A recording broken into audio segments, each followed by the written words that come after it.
oleh eh, narasumber atau trainer yang akan mengantarkan materi ini.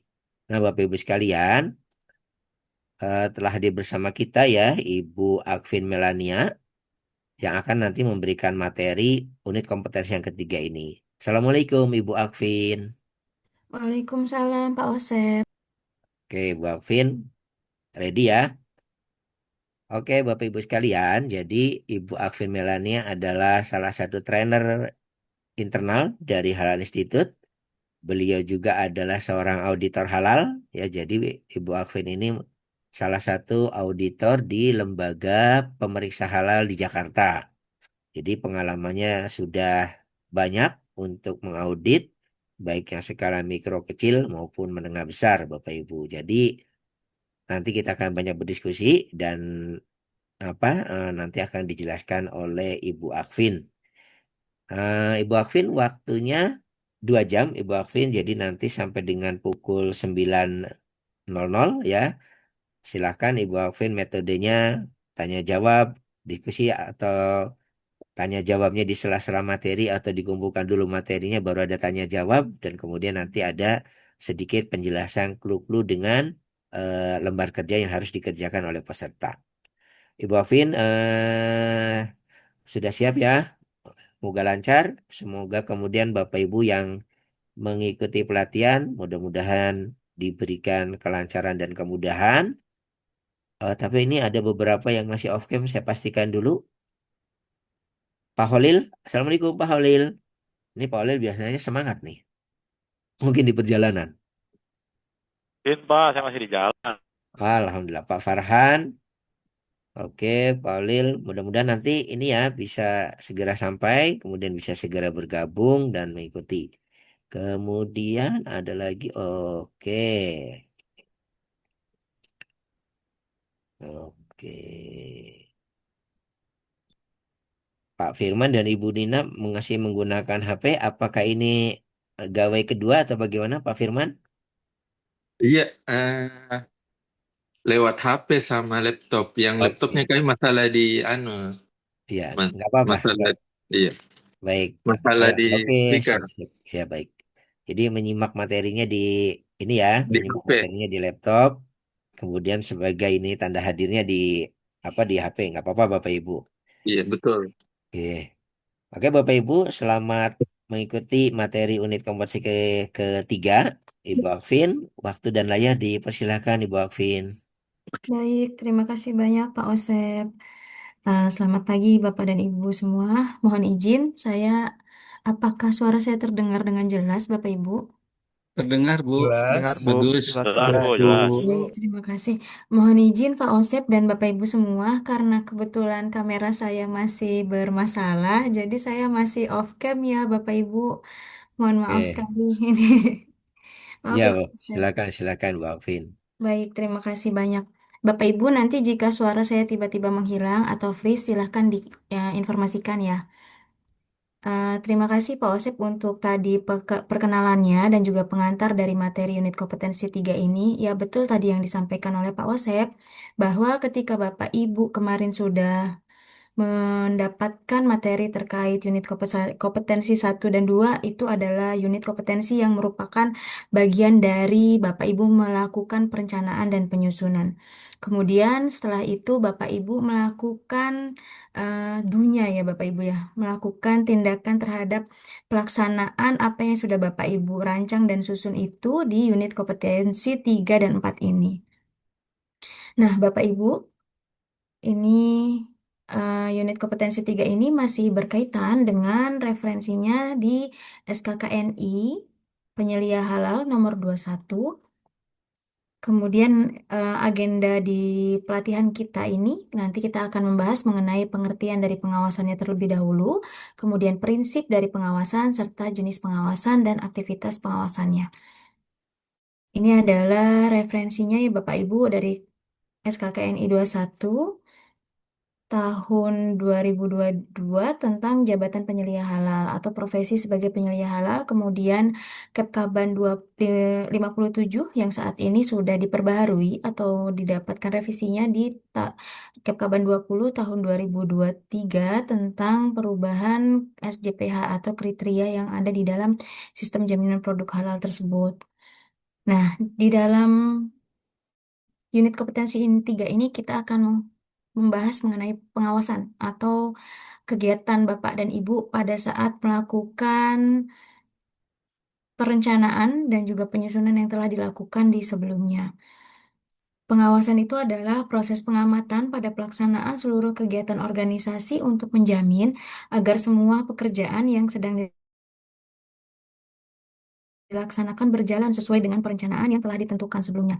Jadi kalau Bapak Ibu kemarin sudah mengetahui mengenai pengertian dari sistem jaminan produk halal yang dimana itu ada terdapat beberapa prinsip terhadap penerapan kriteria SJPH yang nantinya menjadi penilaian ketika Bapak Ibu telah berkomitmen mendapatkan ataupun mengurus sertifikat halal untuk proses perusahaan Bapak dan Ibu ya di proses bisnisnya, maka Bapak Ibu membuatkan suatu petunjuknya atau planning pelaksanaan sistem itu supaya dapat disinkronkan oleh mungkin apa namanya sistem lain yang telah Bapak Ibu susun atau lakukan di perusahaan, misalnya dengan sistem mutu, atau kalau di makanan minuman ada HACCP-nya, seperti itu ya Bapak Ibu, atau kalau di obat di obat-obatan ada CPOB. Nah, sistem-sistem itu nanti disadur ataupun dipadukan, diintegrasikan dengan sistem pengawasan terhadap kriteria halal ini. Kemudian dari pengawasan itu nantinya Bapak Ibu akan melakukan pengamatan di seluruh kegiatan proses yang berlangsung.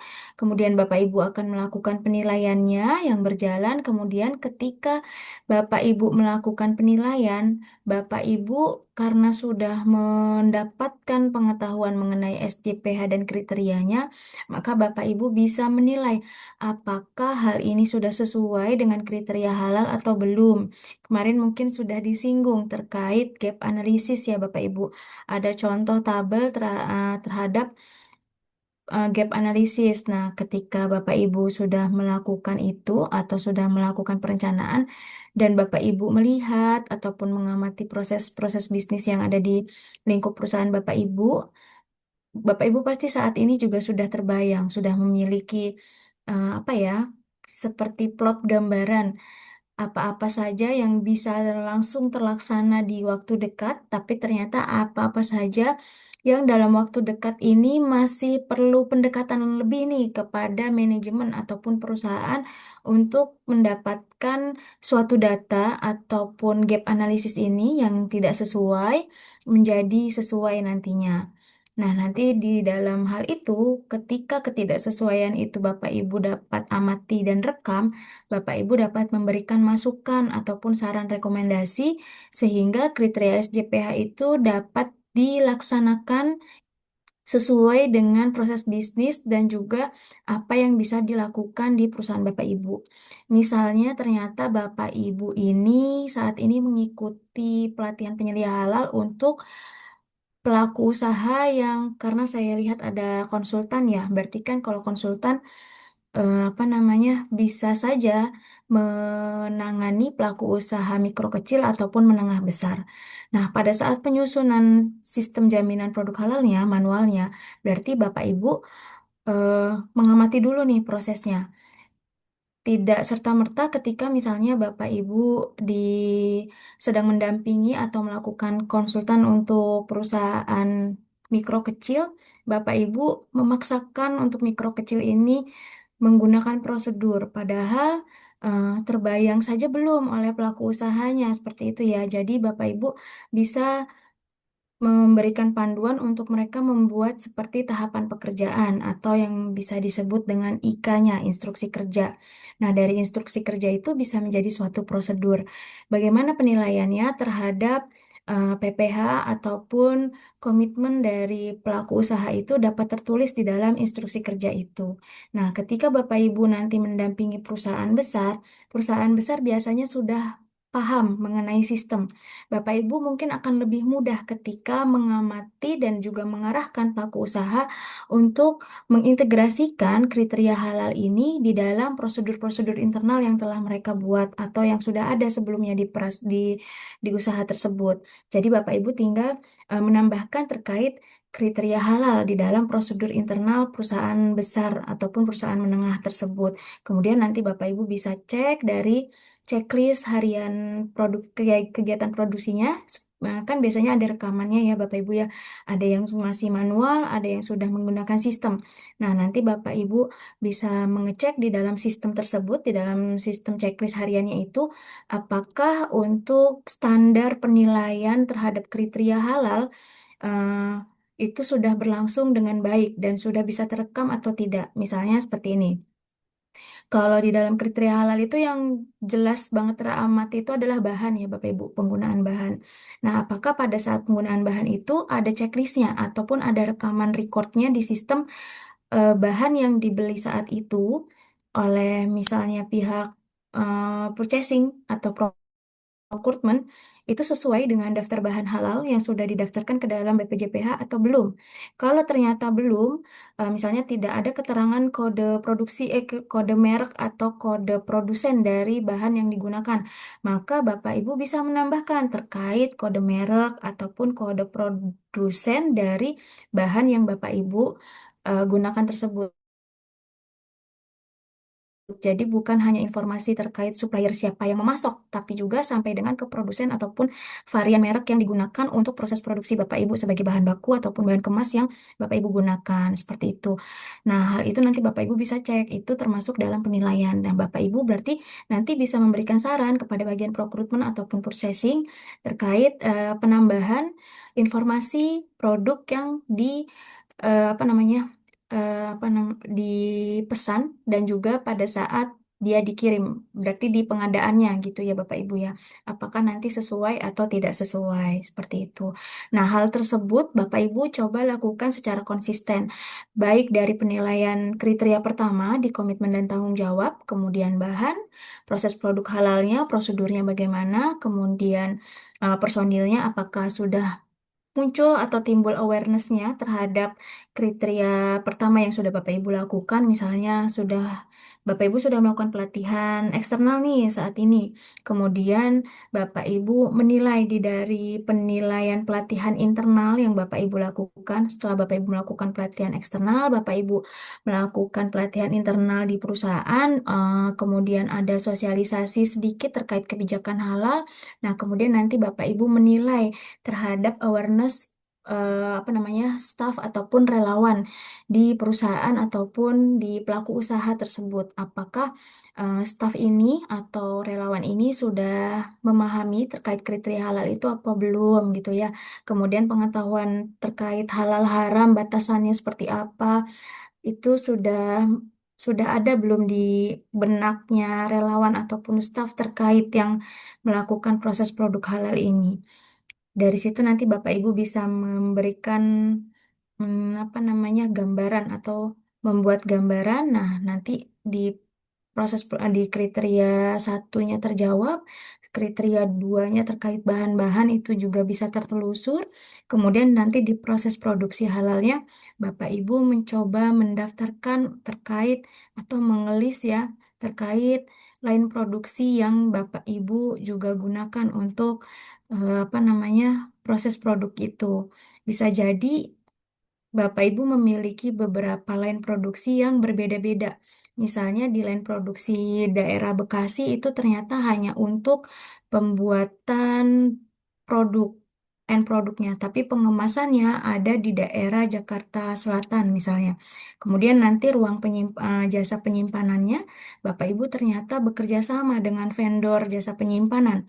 Nah, hal itu berarti menjadi ruang lingkup proses Bapak Ibu. Bagaimana Bapak Ibu menilai terkait penunjukan vendor, kemudian kriteria pendistribusian dan kriteria packing sementara dari end produk dari Bekasi ini ke Jakarta Timur dan juga ke apa namanya bagian gudang serta distribusinya ini di bagian logistik itu sudah sesuai dengan kriteria halal. Berarti Bapak Ibu harus menerapkan terkait prosedur.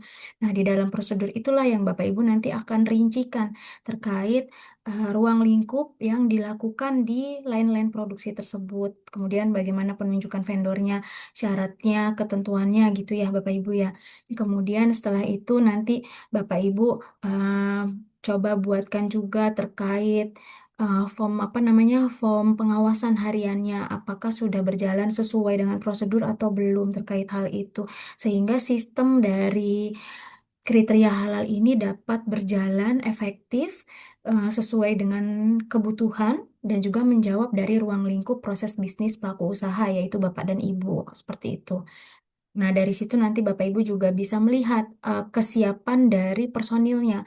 Apakah personil ini setelah diberikan pengetahuan itu ya, seperti pelatihan dan sosialisasi itu, timbul awareness-nya, kemudian dilakukan atau tidak. Nah, Bapak Ibu bisa melakukan evaluasi terkait hal itu.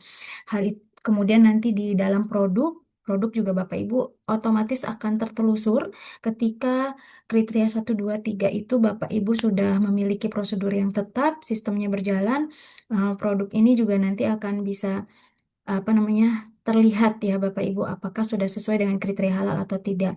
Kemudian nanti kriteria kelima terkait pemantauan dan evaluasi. Di mana ketika Bapak Ibu melakukan pemantauan dan evaluasi nanti ada form checklist panduannya. Kami sudah mencoba membuat ataupun menyusun dengan BPJPH terkait checklist panduannya ini. Nah, ada beberapa hal yang memang seperti untuk checklist audit di jasa itu ada yang mungkin masih belum masuk Bapak Ibu.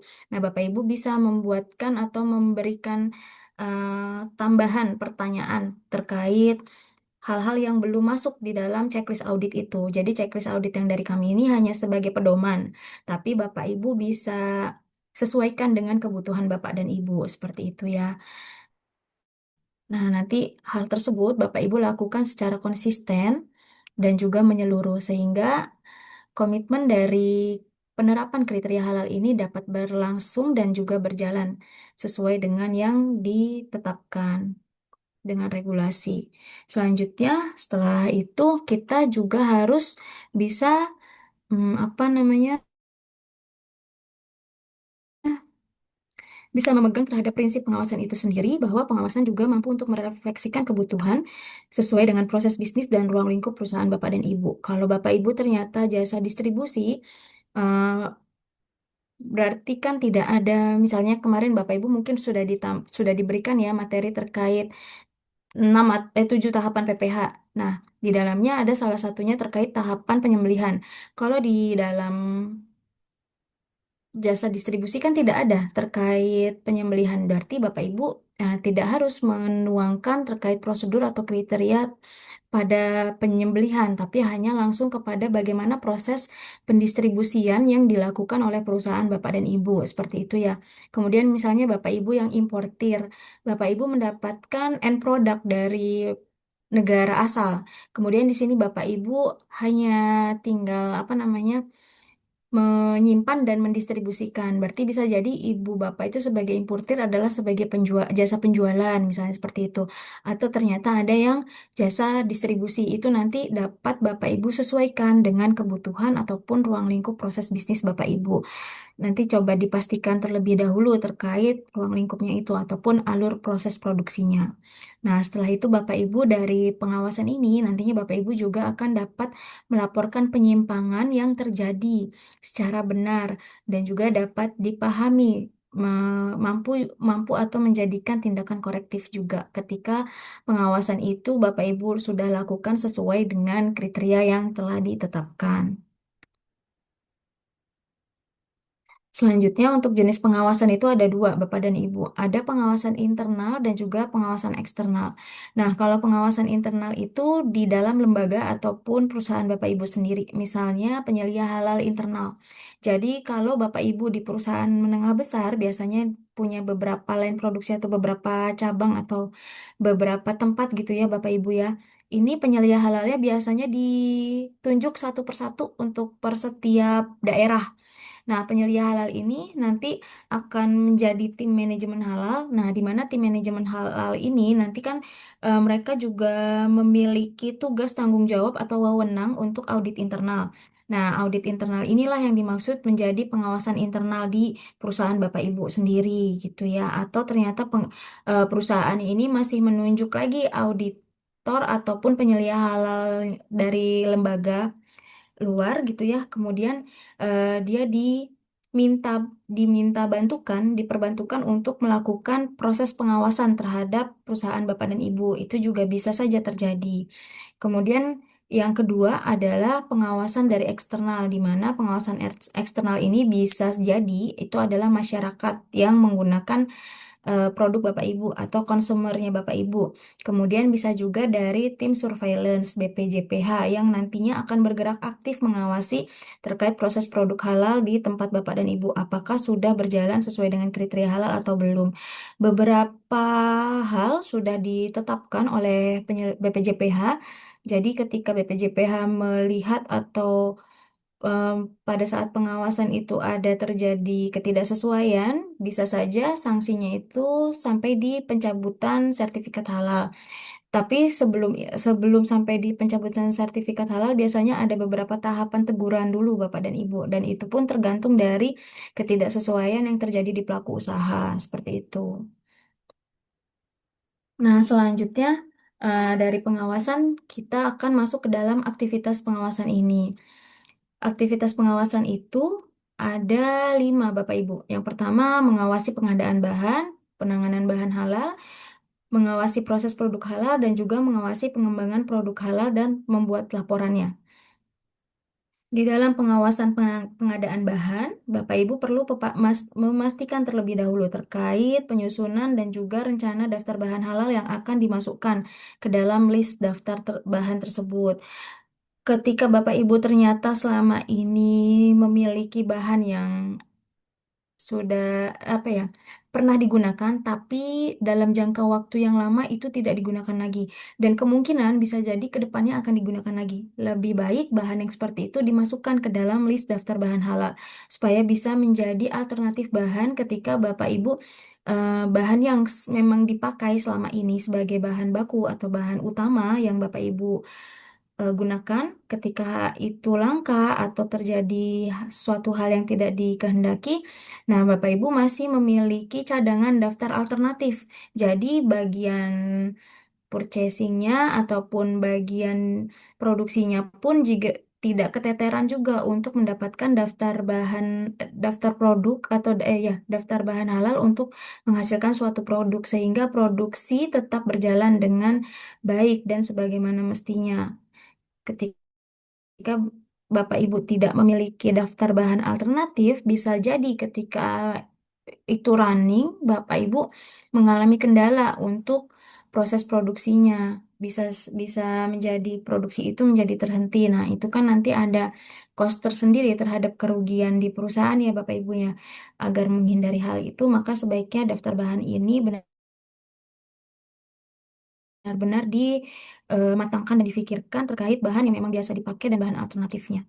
Kemudian pastikan ketika Bapak Ibu akan menggunakan bahan baru bahwa bahan baru itu sudah disetujui dulu oleh LPH dan BPJPH. Kemudian bukti pengadaan bahannya diperiksa sesuai kondisi fisik bahan. Nah, untuk bukti-bukti pengadaan bahan, Bapak Ibu bisa menggunakan form PO atau form pengadaan bahan. Dan juga kalau Bapak Ibu menggunakan bahan-bahan yang di-repack atau di-relabel, pastikan supplier yang menyuplai ke perusahaan Bapak dan Ibu itu memiliki kontrak kerjasama pembelian bahwa bahan yang dibeli itu sudah sesuai dengan kategori dan jenis bahan yang Bapak Ibu apa namanya tentukan. Jadi spesifikasi bahannya sudah sesuai dengan yang dari Bapak Ibu canangkan gitu ya, Bapak Ibu ya. Ketika itu meleset atau tidak sesuai dengan spesifikasi bahan, maka Bapak Ibu harus melaporkan kegiatan apa tindakan tersebut atau Bapak Ibu sebagai penyelia halal harus mampu memutuskan terkait penggunaan bahan baru tersebut. Selanjutnya ini adalah contoh dari surat request ordernya Bapak dan Ibu, di mana di sini tertera ya untuk jumlah yang akan digunakan itu berapa banyak, kemudian spesifikasi bahan yang akan dipesannya berapa, dan juga akan dipesan ke supplier yang mana. Jadi penunjukannya sudah jelas juga dalam surat PO ataupun RO ini. Kemudian ini adalah contoh dari bukti pengawasan pengadaan bahan juga Bapak Ibu ketika bahan itu diadakan, Bapak Ibu melakukan pemesanan, bahannya datang. Nah, sebelum bahan datang ada yang menggunakan konfirmasi dulu ya Bapak Ibu ya, konfirmasi bahan yang akan yang akan dikirim bahannya ini gitu ya dengan kuantitas sekian, spesifikasi bahannya sudah sesuai atau belum, itu biasanya ada yang mengkonfirmasikan. Ketika Bapak Ibu menggunakan hal itu untuk mengkonfirmasi, pastikan bahwa memang ID halalnya ataupun dari nama bahannya itu sudah sesuai dengan yang tertera di BPJPH. Nah, ketika datang pun pastikan ada surat jalan yang sesuai tertera terkait bahannya, kemudian juga jumlahnya. Nah, ini juga ada misalnya bukti bukti transfer atau bukti kirimnya seperti itu Bapak Ibu.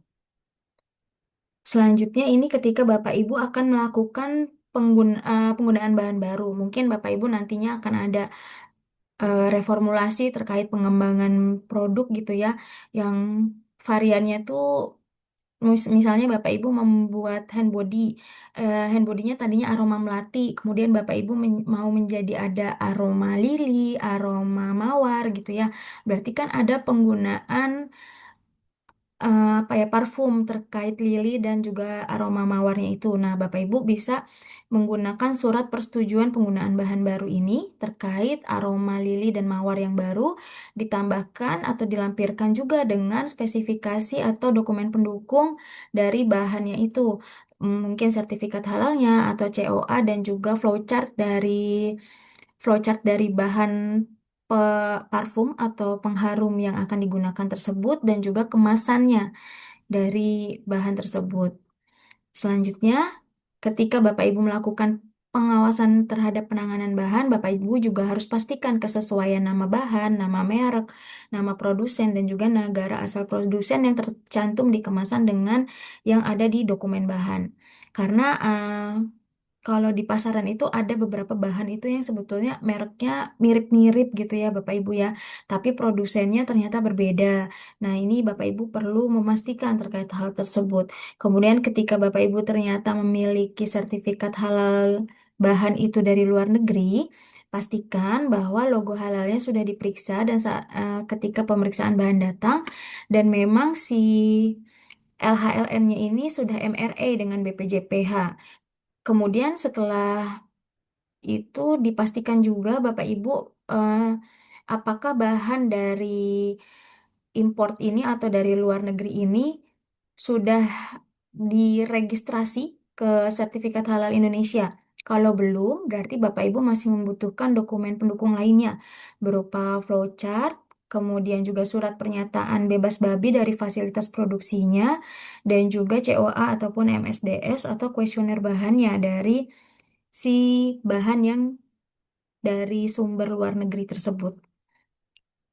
Jika bahannya tidak kritis, itu diperbolehkan untuk tidak diperiksa pada saat kedatangan bahan. Tapi kalau bahan kritis, itu pastikan seluruh dokumen pendukungnya diperiksa oleh Bapak dan Ibu. Kemudian, ketika itu sudah datang, Bapak Ibu pastikan tata letak ataupun penyimpanannya sudah sesuai. Kemudian ada form confirmnya terhadap penyimpanan bahan tersebut sesuai dengan prosedur terhadap penyimpanan bahannya dan buktinya itu harus disimpan dan dipelihara. Dipelihara itu maksudnya disusun dengan terstruktur atau sistematis gitu ya Bapak Ibu ketika nanti ada audit eksternal ataupun internalnya Bapak Ibu. Jadi mudah untuk membuka lagi dokumennya. Selanjutnya, di dalam penanganan bahan juga pastikan ada form penerimaan. Mungkin ada yang pakai form penerimaan seperti ini, ada yang dengan berita acara, ada yang dengan sistem yang ada di komputer. Nah, kalau yang ada di komputer, nanti ketika auditor datang, Bapak Ibu boleh print atau boleh ditunjukkan gitu ya, diperlihatkan kepada auditor terkait recordnya. Kalau mungkin Bu itu panjang banget dokumennya gitu ya. Nah, Bapak Ibu boleh misalnya apa namanya untuk keterbukaan dan juga kode etik dari auditor, auditor itu ada integritas dan juga kode etiknya bahwa mereka merahasiakan dokumen ataupun data-data yang mereka dapatkan dari klien. Nah, itu tidak boleh disebarluaskan. Sehingga Bapak Ibu memiliki jaminan ketika Bapak Ibu membuka data-data tersebut untuk dilakukan audit visitasi dan juga verifikasi oleh auditor halal, Bapak Ibu memiliki keamanan juga ya terkait data perusahaan Bapak Ibu. Gitu. Jadi pastikan hal itu Bapak Ibu tunjukkan. Kalau memang di komputer secara sistem by sistem ya Bapak Ibu boleh tunjukkan. Boleh kalau auditornya kesulitan untuk mendapatkan data itu Bapak Ibu bukakan saja di sistemnya. Nanti dicatatkan oleh auditornya karena auditor itu bekerja untuk merekam dan juga mencatat data-data bukti-bukti implementasi kriteria halal yang telah Bapak Ibu jalankan di perusahaan gitu ya. Ini juga salah satu contoh form pengawasan bahan yang mungkin akan dicek ya Bapak Ibu terkait pencucian peralatan ataupun mesin produksinya. Apakah sudah sesuai, bersih, kemudian tidak ada sisa dari produksi sebelumnya, baik dari baunya ataupun dari warna yang tertinggal di mesin produksi tersebut. Kemudian ini adalah salah satu bukti juga terhadap pengawasan bahan dan juga tempat penyimpanan. Kalau di UMK mungkin masih menggunakan kartu stok seperti ini ya Bapak dan Ibu. Pastikan juga ada jadwal terkait kebersihan ataupun patch controlnya untuk perusahaan besar. Itu kapan dilakukannya. Kemudian pemisahan antara bahan cair, bahan padat, dan juga bahan kering itu dipastikan pemisahannya. Satu lagi terkait kehalalan itu, Bapak Ibu mungkin bisa memberikan sekat ruang ketika memang ada bahan yang tidak sesuai dengan spesifikasi bahan halal, maka di gudang itu sudah ada tempatnya tersendiri Bapak Ibu, sehingga untuk bahan-bahan yang memang tidak sesuai dengan spesifikasi, mungkin nantinya akan diretur atau lain sebagainya, itu Bapak Ibu bisa simpan di di sekat tersebut terlebih dahulu agar tidak bercampur dengan bahan yang sudah sesuai dengan spesifikasi halal. Kemudian selanjutnya ini adalah alur verifikasi penanganan bahan halal di mana ketika Bapak Ibu mendapatkan bahan atau pengadaan bahan dari supplier ya pengiriman dari supplier ke tempat Bapak Ibu, pastikan Bapak Ibu menerima bukti dari surat jalannya, kemudian dokumen pendukung halal bahan tersebut. Bapak Ibu juga bisa memberikan bukti penerimaan barangnya dan juga yang di-approve oleh bagian finance, PPIC dan juga QC-nya mungkin ya. Kemudian nanti ketika bahan itu memang sudah sesuai dengan spesifikasi bahan Bapak Ibu, apakah akan dimasukkan ke dalam gudang penyimpanan dulu atau ternyata langsung disortir dan langsung dilakukan proses produksi, itu tergantung dari alur proses produksinya Bapak Ibu. Kembali lagi nanti disesuaikan dengan ruang lingkup produksinya seperti apa. Kemudian kalau tidak ada produksi, berarti apakah masuk ke gudang rekanan terlebih dahulu atau langsung disalurkan, didistribusikan ke customernya, ke apakah itu B2B ataukah langsung ke end user gitu ya Bapak Ibu ya. Ketika memang ada retur, pastikan retur ini sudah sesuai dengan prosedur yang ada di Bapak dan Ibu. Jadi Bapak Ibu ketika membuat prosedur itu coba dicanangkan apakah ketika mengalami hal misalnya dibayangkan atau diasumsikan ada bahan yang tidak sesuai ini kita langsung retur di hari yang sama atau bagaimana prosedurnya tindak lanjutnya. Nah itu Bapak Ibu coba mulai dibayangkan seperti itu saat ini. Sehingga ketika sudah ongoing, sudah running, Bapak Ibu bisa menyesuaikan terkait prosedur tersebut. Selain itu, setelah kita melakukan pengawasan pengadaan bahan, kemudian penanganan bahan, nah kita melakukan mengawasi proses produk halalnya. Di mana di dalam proses produk halal ini kita mengawasi terkait 6 tahapan Bapak Ibu. Dari mulai penyediaan bahan, pengolahan bahan, penyimpanan bahan, pengemasan, pendistribusian, hingga penjualan dan penyajian. Jika memang ruang lingkupnya sampai ke dalam penyajian dan penjualan. Tapi kalau tidak ada penjualan dan penyajian, maka tidak menjadi proses pengawasannya. Jadi, proses pengawasan proses produk halal ini ditentukan dari proses bisnis dan ruang lingkup yang Bapak Ibu hasilkan. Kalau di jasa distribusi, bisa jadi hanya di dalam penyimpanan penyimpanan dan pendistribusian. Atau di jasa penyimpanan berarti dari mulai penerimaan bahan, penyimpanan. Kemudian nanti apa namanya, apakah customer itu mengambil sendiri atau ternyata itu dikirim lagi dengan menggunakan alat transportasi perusahaan Bapak Ibu sebagai jasa penyimpanan. Kalau memang Bapak Ibu memiliki alat transportasi tersendiri, berarti Bapak Ibu di situ penyimpanan dan pendistribusian seperti itu ya. Itu bisa masuk ke dalam ruang lingkup jasa penjualan. Nah, kalau misalkan Bapak Ibu ternyata di bagian F&B, F&B itu ada dari penyediaan bahan, pengolahan, penyimpanan, pengemasan, kemudian sampai dengan penjualan dan penyajian. Kemungkinan pendistribusiannya ini masuknya langsung ke dalam penjualannya itu. Apakah penjualannya itu dine in atau dia di take away? Nah, kalau take away berarti Bapak Ibu mungkin nanti ada prosedur terkait penunjukan vendor atau jasa distribusinya ya. eh, Seperti yang kita di sini apa namanya, jasa online gitu ya Bapak Ibu, jasa transportasi online seperti Gojek, Grab dan lain sebagainya. Nah, itu bagaimana proses penunjukan prosedurnya? Kemudian apakah sudah tersosialisasikan atau belum?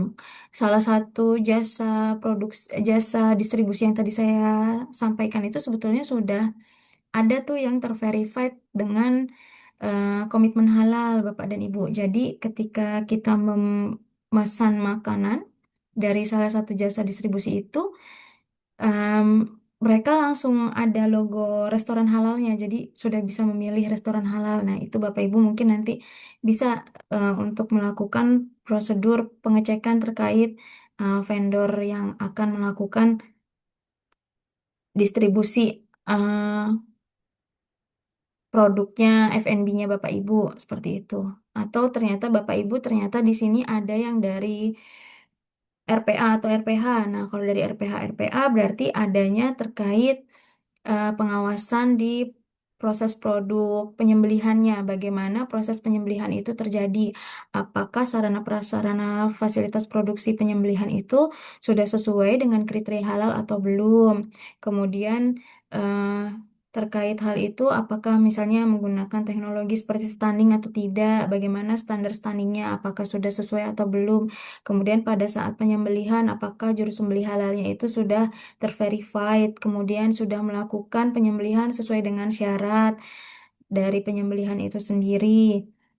Kemudian apakah dari setelah disembelih itu karkas dari hewan itu disimpan langsung atau langsung didistribusikan atau ternyata ternaknya miliknya peternak di daerah situ, kemudian di situ hanya menumpang untuk penyembelihan. Nah, hal-hal tersebut Bapak Ibu bisa masukkan ke dalam proses produk halal dan juga di prosedur ataupun di IK-nya Bapak Ibu seperti itu ya. Sampai sini kira-kira Bapak Ibu apakah ada yang membingungkan atau mungkin akan didiskusikan?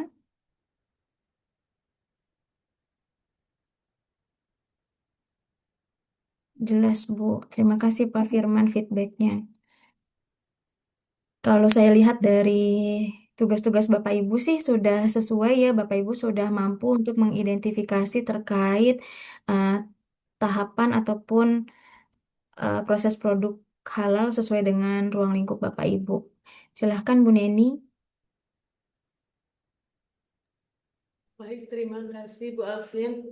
Eh, Terkait dengan FNB tadi yang dengan pendistribusian ya, Ya. kan kami juga mendistribusikan, tetapi kan hanya ke kalangan terbatas, tidak untuk Mm-mm. kalangan umum. Nah, bagaimana itu dalam pelaksanaannya bagi kami yang skupnya seperti itu?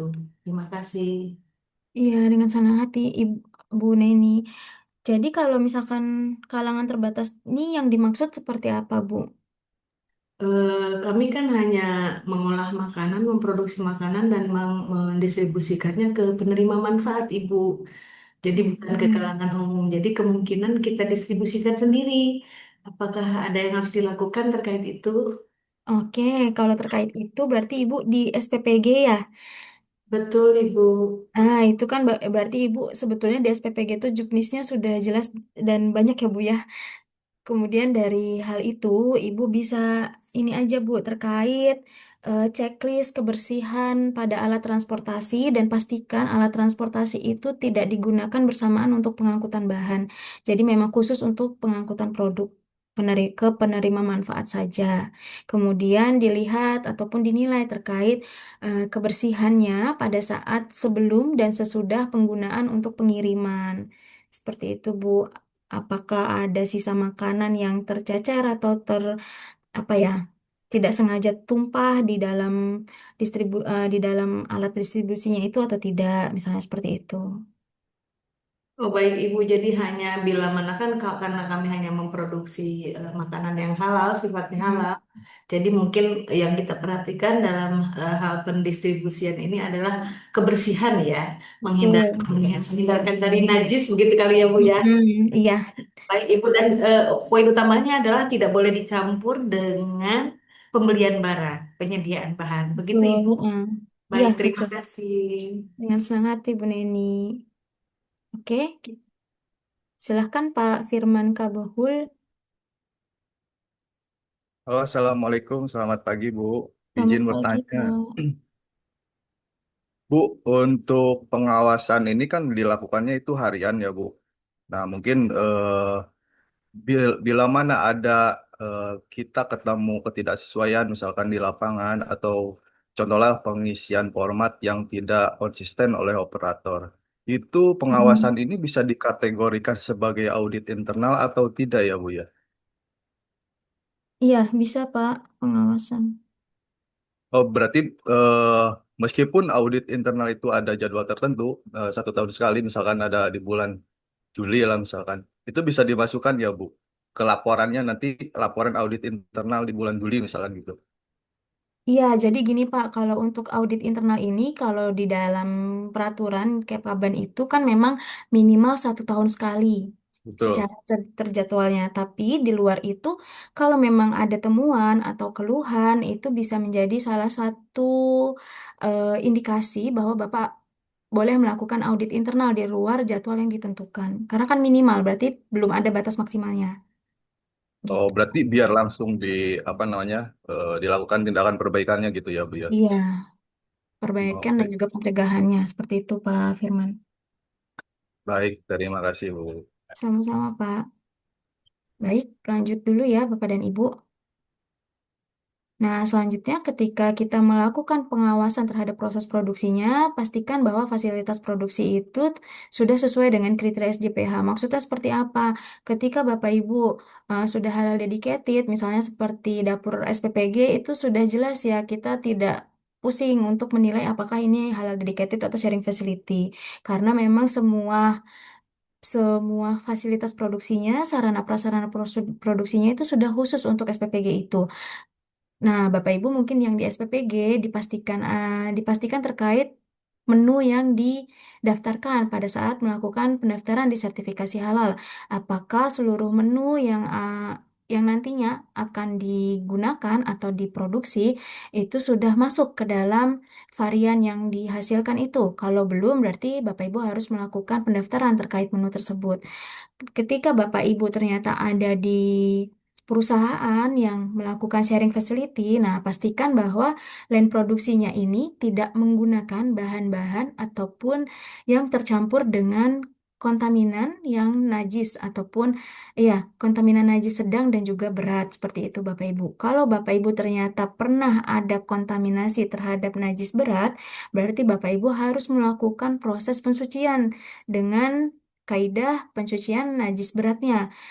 Ketika hal itu sudah dilakukan, Bapak Ibu sudah melakukan proses pensucian dengan najis berat, maka lain produksi itu harus dipastikan tidak ada lagi terkait kontaminan untuk najis berat itu. Jadi hanya satu kali, jadi tidak bisa sharing facility itu digunakan berkali-kali gitu ya Bapak Ibu. Misalnya Bapak Ibu ternyata industrinya itu trimming daging.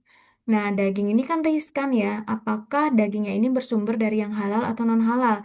Bisa saja ternyata Bapak Ibu mendapatkan sumber daging yang tidak halal dan Bapak Ibu tidak sadar pada saat mendapatkan pasokan daging yang tidak halal ini.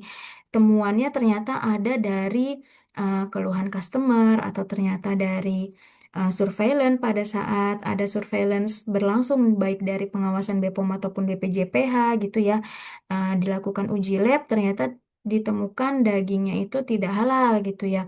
Nah, maka Bapak Ibu harus melakukan tindakan perbaikan dan pencegahan dan itu termasuk dari pengawasan dan audit internal dari UK 3, 4, 5, dan 6. Nah, dari hal itu berarti Bapak Ibu harus memastikan terkait fasilitas produksi ini tidak lagi terkena tidak lagi terkena dari najis berat tersebut. Karena ini eh, kalau daging itu udah otomatis harusnya dia halal dedicated seperti itu Bapak Ibu. Jadi benar-benar dipisahkan antara yang halal dan tidak halal. Kalau misalnya ternyata Bapak Ibu sharing facility yang saat ini diperkenankan adalah sharing facility yang bahan-bahannya sudah jelas ya di kehalalannya. Tapi ada beberapa produk yang belum didaftarkan dalam apa namanya dalam pendaftaran di BPJPH. Nah, itu masih diperbolehkan untuk sharing facility-nya. Tapi kalau misalkan untuk itu sudah jelas ada bahan yang tidak halal ataupun ternyata dia dari Hammer, nah itu saat ini tidak diperbolehkan lagi untuk melakukan sharing facility terkait produk-produk tersebut. Berarti harus pisah antara lain produksinya. Bahkan ada yang disarankan untuk pisah manajemen dan juga pemisahan brand ataupun nama produk dagangnya seperti itu Bapak Ibu karena menghindari adanya mispersepsi di konsumennya gitu.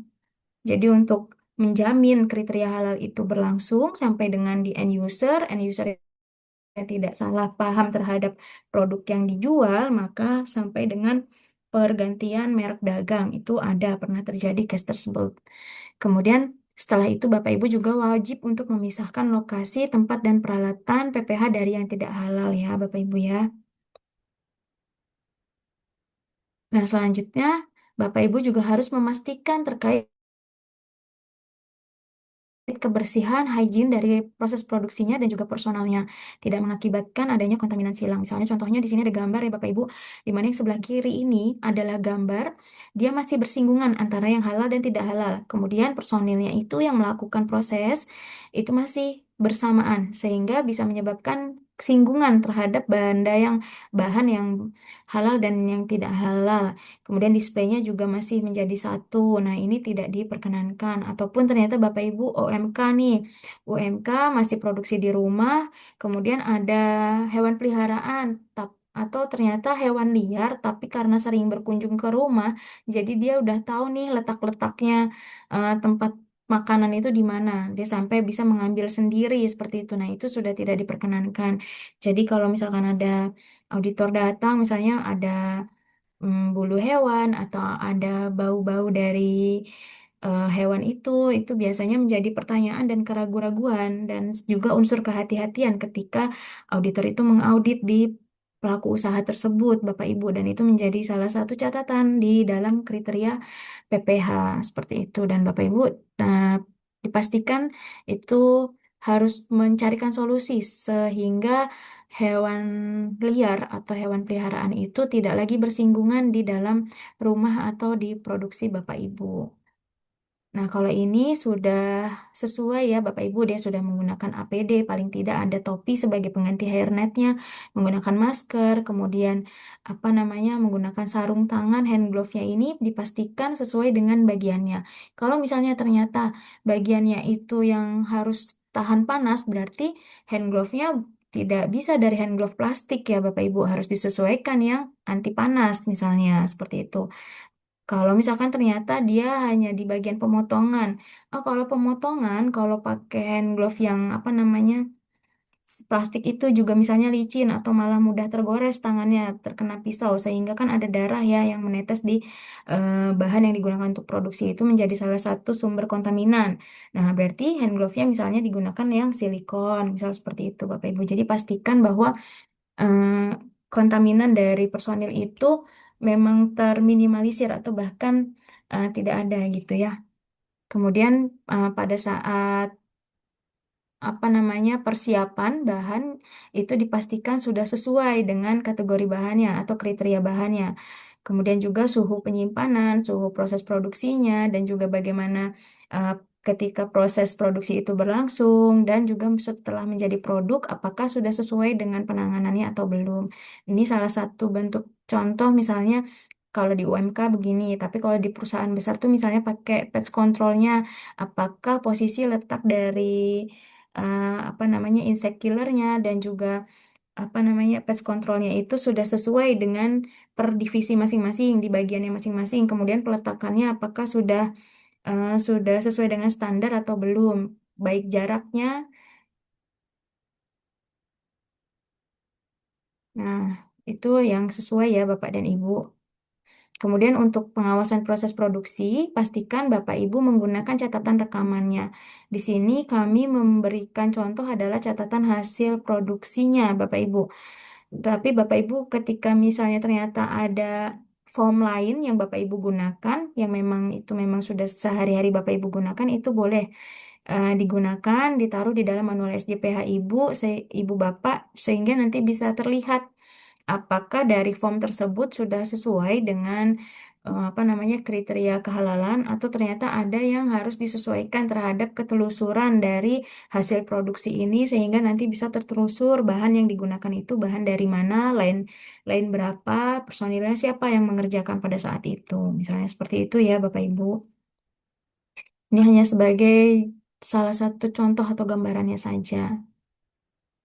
Kemudian pada saat penanganan bahan dan juga produk, pastikan ketika dia terkena najis, maka disucikan sesuai dengan syariat Islam, sesuai dengan jenis najisnya. Selanjutnya, ketika sudah menjadi produk, Bapak Ibu awasi terhadap pengembangan produk halalnya. Apakah ada reformulasi atau ada pengembangan produk baru.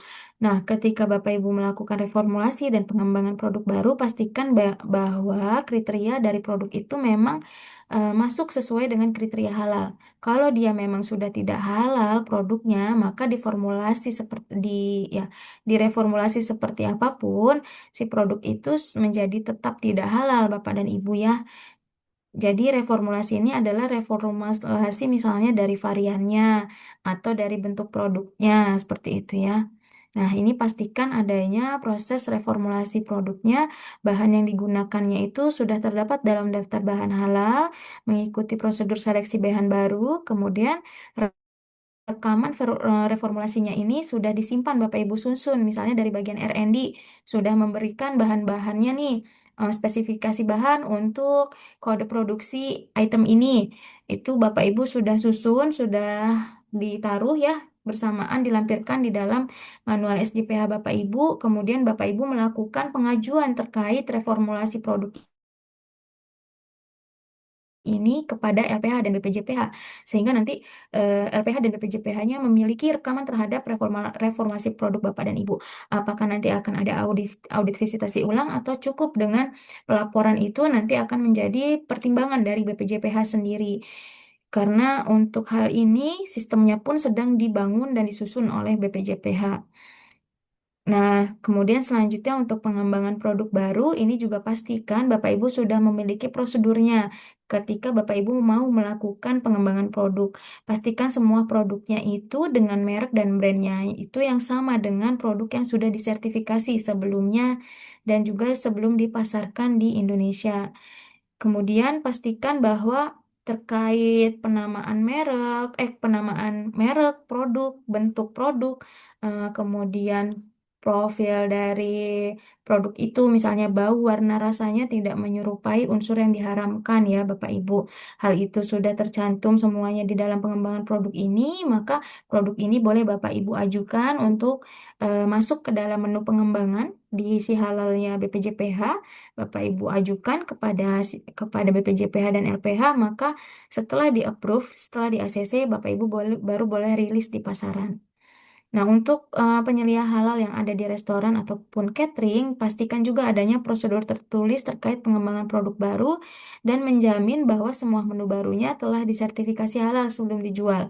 Nah, kalau di catering sama di resto gitu ya, Bapak Ibu, ini biasanya riskan karena ada menu-menu istimewa.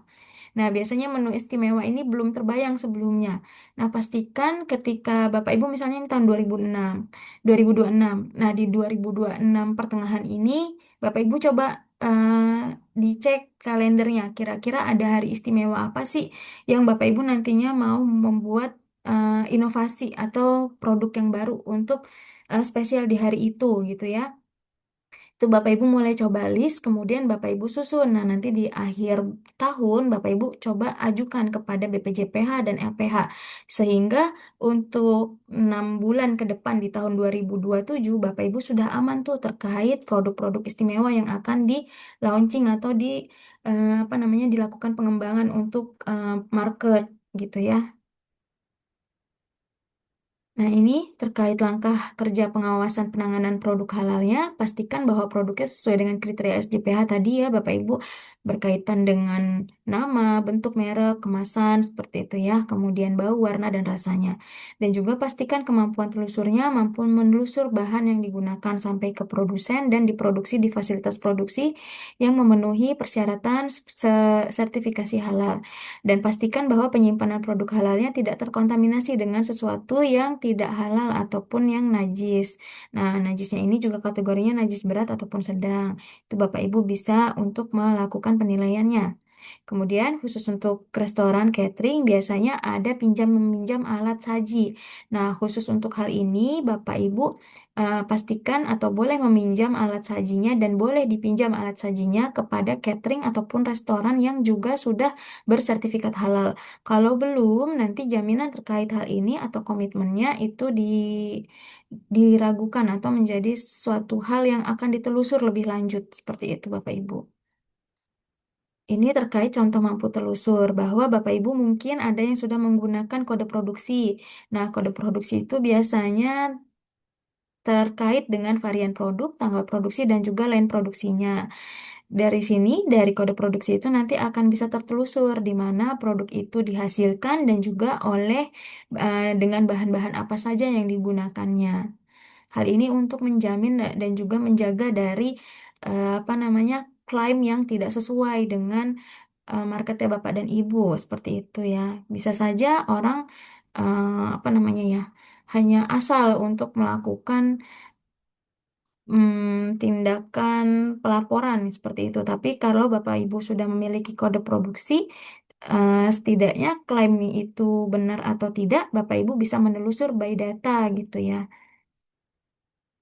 Nah, setelah Bapak Ibu mampu melakukan terkait pengawasan terhadap pengadaan bahan, penanganan bahan, kemudian proses produk halalnya, dan juga pengembangan produknya, maka Bapak Ibu di sini dituntut atau dituntut untuk membuat laporan pengawasan terkait apa yang telah Bapak Ibu lakukan, yaitu laporan itu adalah bentuk suatu penyajian fakta tentang suatu kegiatan yang pada dasarnya disajikan berkenaan dengan tugas tanggung jawab yang ditugaskan kepada si pelapor ke pemilik usaha atau kepada manajemen dan tim terkait. Prinsip dalam penyusunan laporan ini by data sesuai dengan fakta yang ada di lapangan, harus jelas, runut, dan juga akurat, sistematis, objektif, tidak boleh memasukkan selera pribadi ke dalam laporan dan juga tepat waktu. Mutlak diperlukan karena keterlambatan pada saat melaporkan bisa mengakibatkan keterlambatan terhadap pengambilan tindakan keputusan perbaikan dan juga pencegahannya yang terjadi di situ. Sifat dari laporan ini adanya rekomendasi itu berupa saran yang menganjurkan atau membenarkan guna menguatkan sesuatu hal yang sudah baik, tapi juga bisa melakukan perbaikan untuk hal-hal yang dianggap adanya penyimpangan di dalam laporan tersebut. Ini adalah SKKNI-nya. Nah, terima kasih Bapak dan Ibu. Sampai di sini untuk bahan materi presentasinya.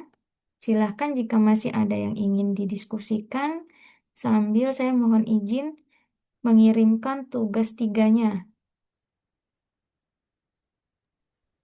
Bu, izin bertanya, Bu.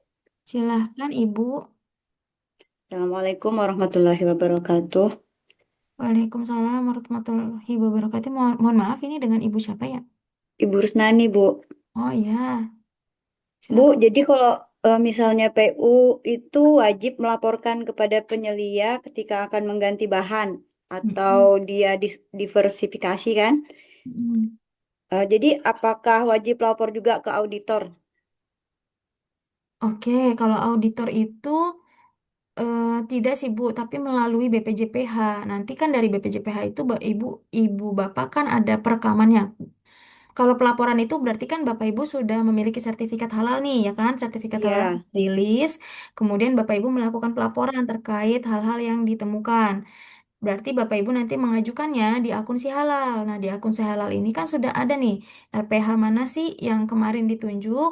Nah, dari situ nanti LPH dan auditor itu mendapatkan tembusannya gitu sih Bu Oh, Rusmini. oke. Mm-mm. Terus Bu, bagaimana jika misalnya gini, OJT saya kan insya Allahnya minuman ya.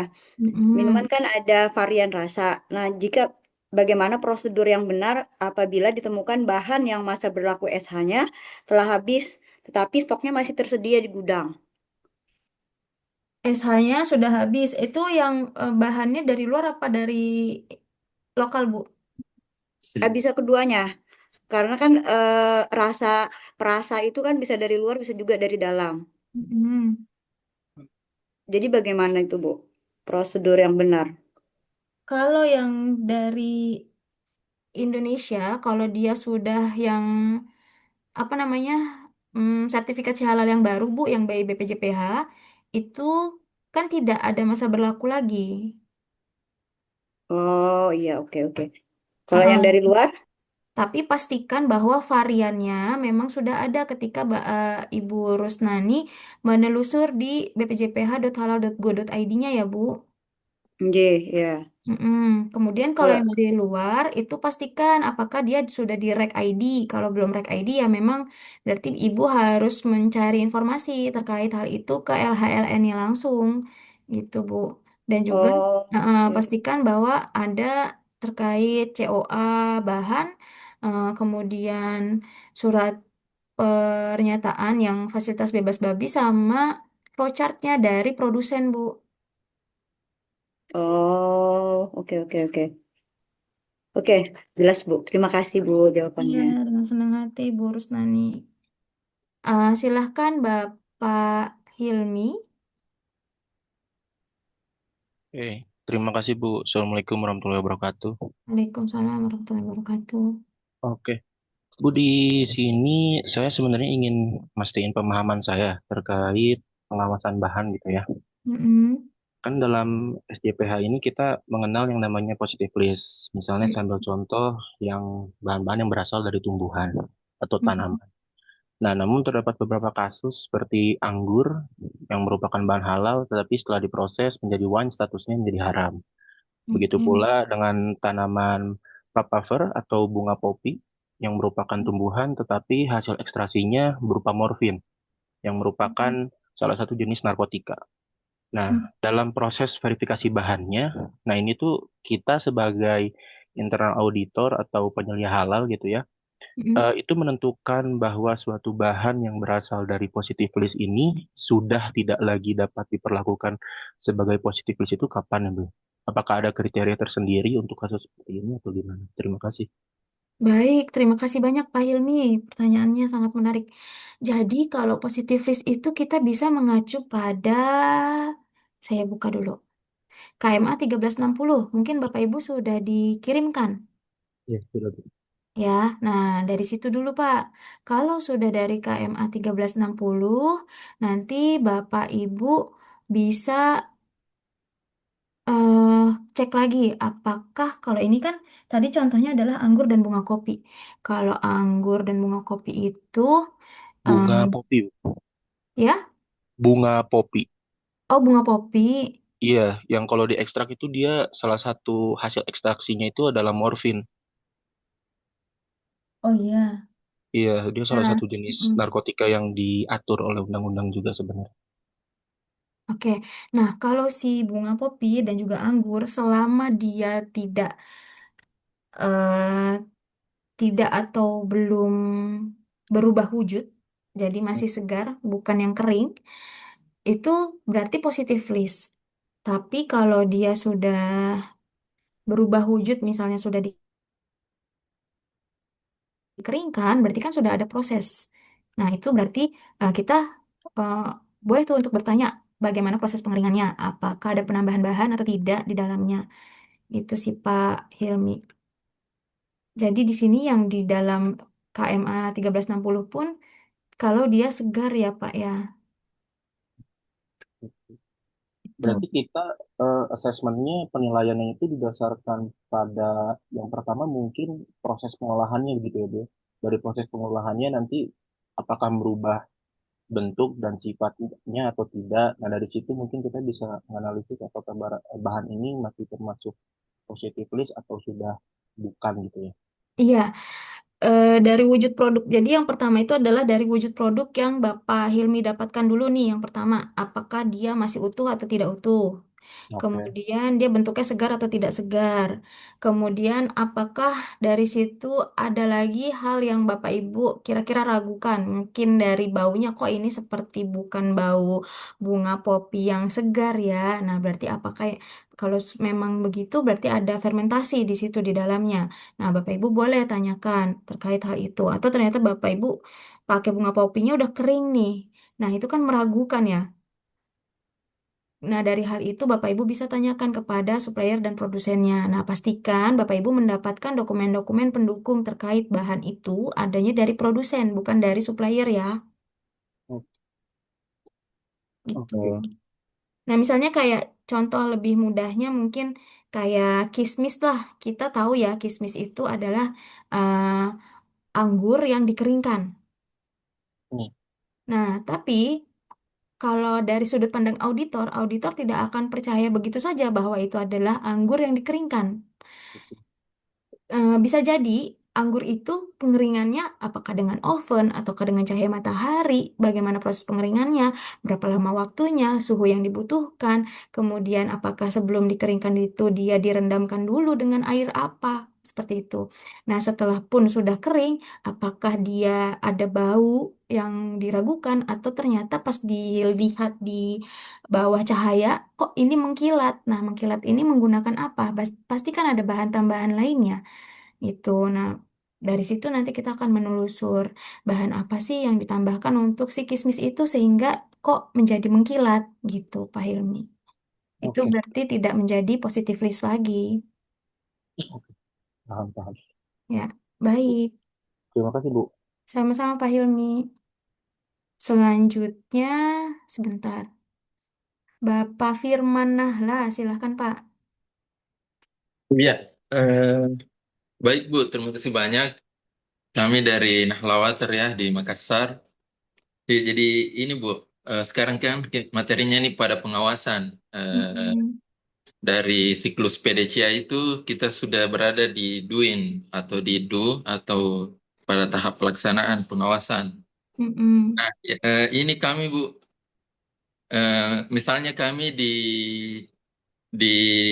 usaha air minum isi ulang, itu Mm-mm. kan di kami punya vendor, kami punya supplier, dan ketika kami ada pergantian isian isian media, misalnya kayak karbon, Mm-mm. dan di karbon itu, di kemasan karbon itu sudah ada tulisan halal, tapi itu Mm-mm. kan dari supplier, bukan dari produsen yang menunjukkan bahwa ini sertifikat halalnya. Nah, yang ini menjadi pertanyaan saya di sini, Bu, mana yang disetujui dalam SJPH itu dari apa? Contoh dari karung kemasan halal itu ataukah dari produsennya langsung memperlihatkan sertifikat halalnya? Karena kalau memperlihatkan langsung dari sertifikat halalnya ini istilahnya agak lebih ribet lagi mencari lagi di mana ini diproduksi minta sertifikat halalnya. Nah, itu Bu, mana yang lebih biasanya ketika pada saat audit itu apakah cukup dari suppliernya ketika ada kemasan halal di karungnya ataukah memang harus dilihatkan sertifikat halalnya? Itu saja Bu. Terima kasih Baik, banyak. terima kasih banyak Pak Firman. Jadi kalau untuk karbon memang harus dari produsennya Pak. Nah, kalaupun di dalam karungnya itu sudah ada keterangan ID halalnya, pastikan apakah ID halal itu ID halal untuk kemasan karungnya atau ID halal untuk produk karbonnya.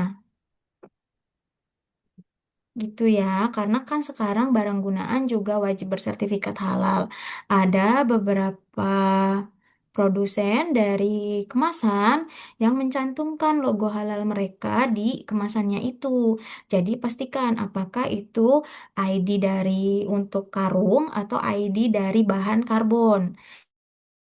Pertama itu, kemudian yang kedua, pastikan apakah supplier ini sama dengan produsennya. Kalau supplier sama dengan produsen, ya boleh cukup dengan si apa namanya ID yang ada di kemasannya itu, Pak Firman. Kemudian selanjutnya, kalau dari kedua hal yang telah dipastikan itu masih belum jelas nih terkait kehalalannya, berarti Bapak ya memang harus menanyakan kepada supplier dari mana si karbon itu dibuat, dari negara mana, kemudian bahan di dalamnya itu apa. Seperti itu.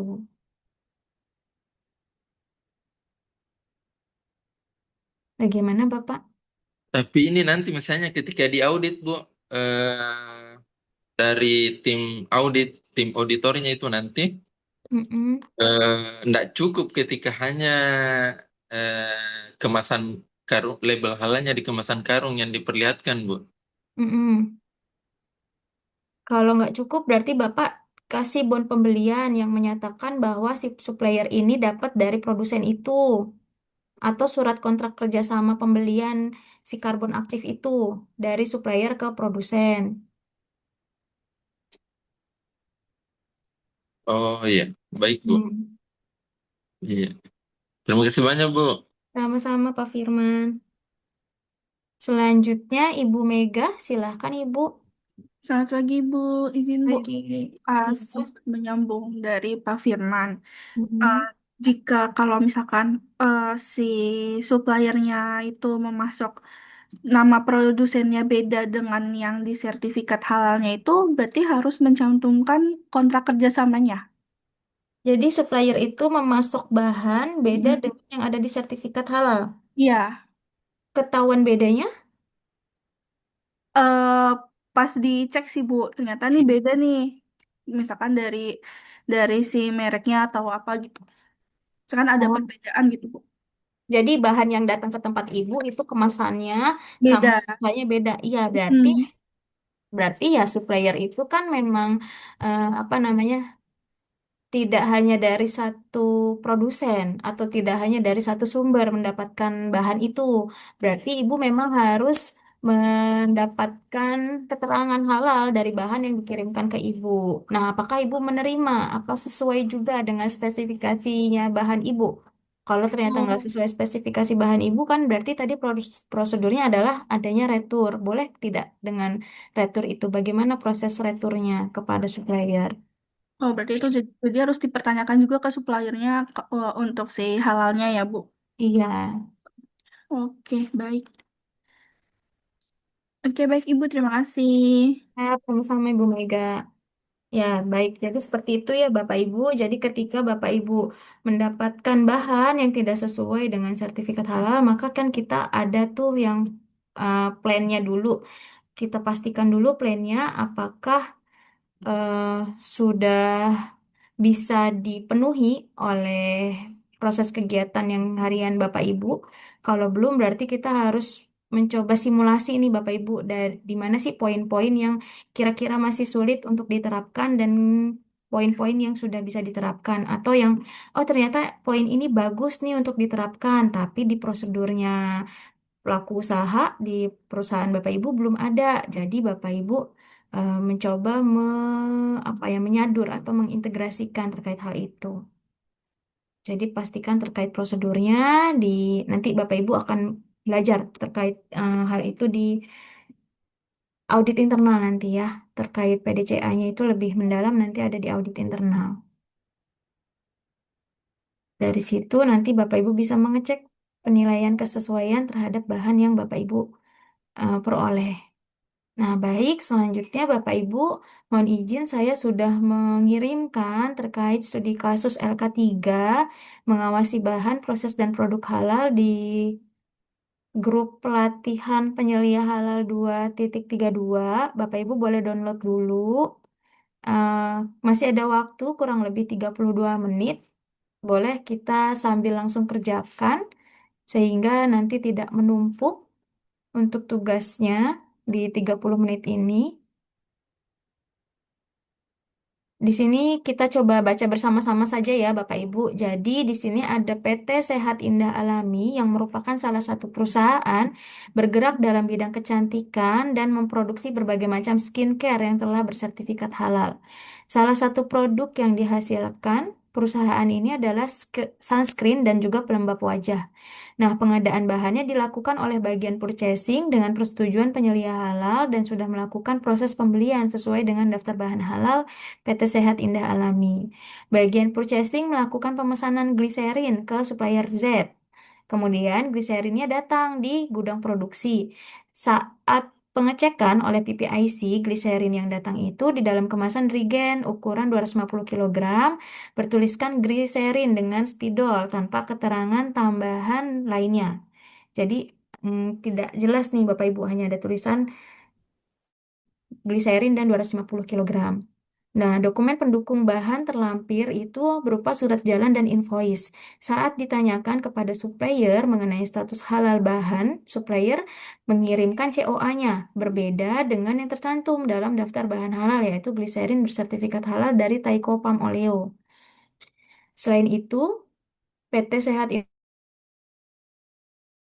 Indah Alami juga berencana membuat pengembangan produk baru dengan kapasitas produksi dalam satu batch-nya itu 200 kg, sedangkan manajemen hanya membutuhkan 100 kg yang akan dipasarkan dengan merek Snail Garden Moisturizer untuk PT Sehat Indah Alami. Untuk menyalurkan 100 kg-nya lagi, maka si perusahaan PT Sehat Indah Alami ini bekerja sama dengan CV Cantik Bahagia. Nah, merek dagang dari CV Cantik Bahagia itu All-in-One Cream Snail. Pada saat produksi berlangsung diketahui bahan berupa lendir siput belum belum terdaftar dalam daftar bahan halal dan belum memiliki sertifikat halal dari produsen. Selain itu, ada cash lagi nih Bapak Ibu. Untuk mempercepat distribusi produk, manajemen ingin menggunakan jasa transporter pihak ketiga sebagai distributor maupun agen penjualannya. Ketika hal ini terjadi, Bapak Ibu menjadi penyelia halal di PT Sehat Indah Alami. Maka silakan Bapak Ibu mencoba membuatkan laporan pengawasan dan rekomendasinya berdasarkan studi kasus di atas.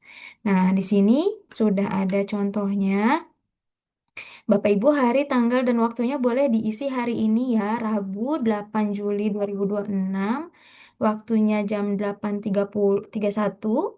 Kemudian pengadaan bahan halalnya, ini contoh pengisiannya gini. Jadi hasil pengawasan itu kan sebetulnya harusnya hasil pengamatan di lapangan ya Bapak Ibu ya. Karena kita saat ini tidak mengawasi di lapangan, jadi hasil pengawasannya ini berdasarkan studi kasus ini aja. Nah, studi kasusnya nggak usah diubah-ubah Bapak Ibu. Studi kasusnya langsung dari yang sini. Itu ya. Kemudian Bapak Ibu dari hasil pengamatan di studi kasus, Ibu Bapak tuliskan di sini.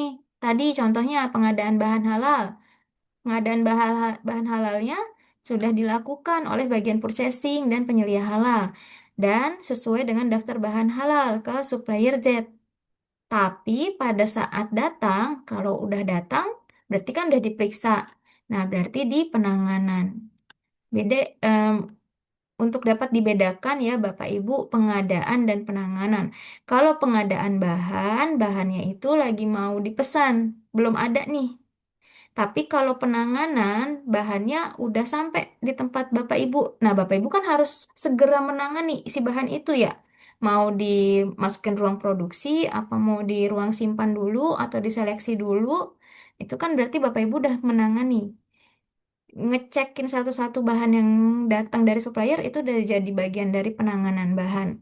Nah, dari sini Bapak Ibu boleh tuliskan hasil penanganannya.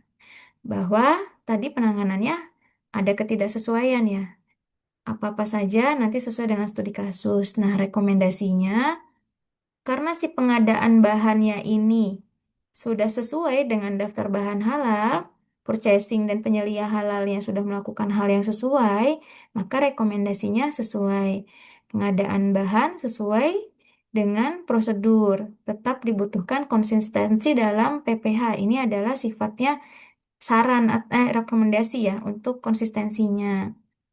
Nah, kemudian nanti di penanganan bahan karena dia tidak sesuai, maka Bapak Ibu coba tuliskan tindakan atau rekomendasi perbaikannya supaya dia menjadi sesuai. Pencegahan, maaf, maaf. Pencegahan dan perbaikan agar dia menjadi sesuai. Silakan Bapak Ibu boleh coba dikerjakan sampai pukul 9.00. Ibu izin kalau untuk proses produk halalnya itu diisinya? Proses produk halal sesuai dengan studi kasus ini, maka tadi Oke, baik. adanya ini.